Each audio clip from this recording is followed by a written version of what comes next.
poderia me explicar, no Evangelho segundo o Espiritismo, no capítulo de número 27, sobre a ação da prece, transmissão do pensamento, parágrafo 13, última frase, tão claramente, isso se compreende que, por um movimento instintivo, que se quer recomendar as preces de outrem falo, de preferência as daqueles cujo proceder sente-se de ser mais agradável a Deus, pois que são mais prontamente ouvidos. E aí, gente? Livro Dramas da Obsessão tem uma história, logo no começo, chamada Leonel e os Judeus, e conta a história de um grupo de pessoas que eram assediados por um monte de espíritos de judeus da Idade Média. E aí, depois que o livro se desenrola, vai se descobrir que esses espíritos, judeus que perseguiam essa família, haviam sido bem perseguidos por esse grupo lá atrás, na época da Inquisição. E nesse livro, ele comenta lá, num certo momento, que eles evocam Bezerra de Menezes para que Bezerra esteja presente lá.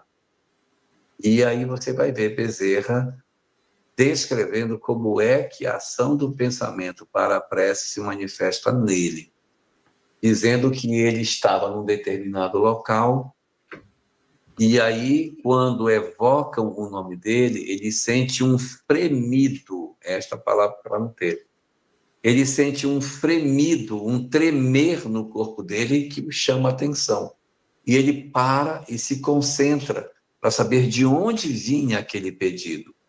E dali ele percebe de onde estaria vindo e ele sai naquela direção para prestar socorro ao grupo que vai iniciar toda a trama do livro.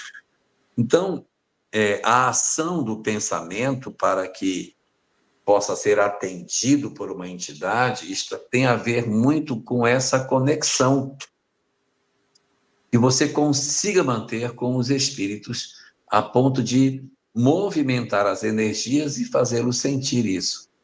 Se nós temos uma vida desregrada, desconectada, dessintonizada do bem, quando eu oro o que eu peço, entidades de um determinado padrão mais próximo de mim, espíritos que estão mais vinculados à minha história, espíritos familiares ou meu mentor, estão mais conectados a esta existência que eu tenho, são os que deverão vir a me ocorrer, ainda que eu olhe para Santa Teresinha, São Benedito, para o que eu quiser.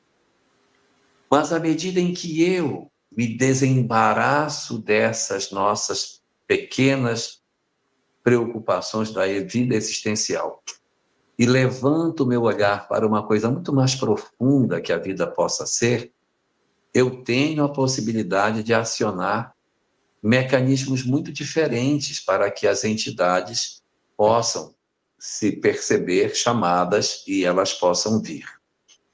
Embora isso, há um item no livro dos médiuns, item 256 do livro dos médiuns, que diz que nem sempre quando eu oro para fulano A, é fulano A que me atende. Eu posso orar para A e B me atender. Porque para os espíritos pouco importa se eles, não, ele chamou Francisco das Chagas, eu sou Francisco de Assis, eu não vou. Não.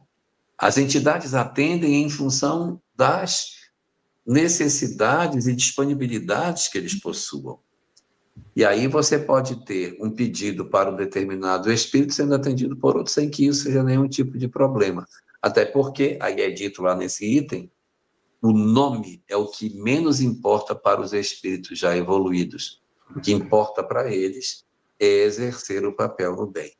Então, esse mecanismo descrito aí no Evangelho segundo o Espiritismo, no capítulo 27, Pedi obtereis, que fala sobre o mecanismo da ação do pensamento na prece, pode ser entendido através desse tipo de raciocínio.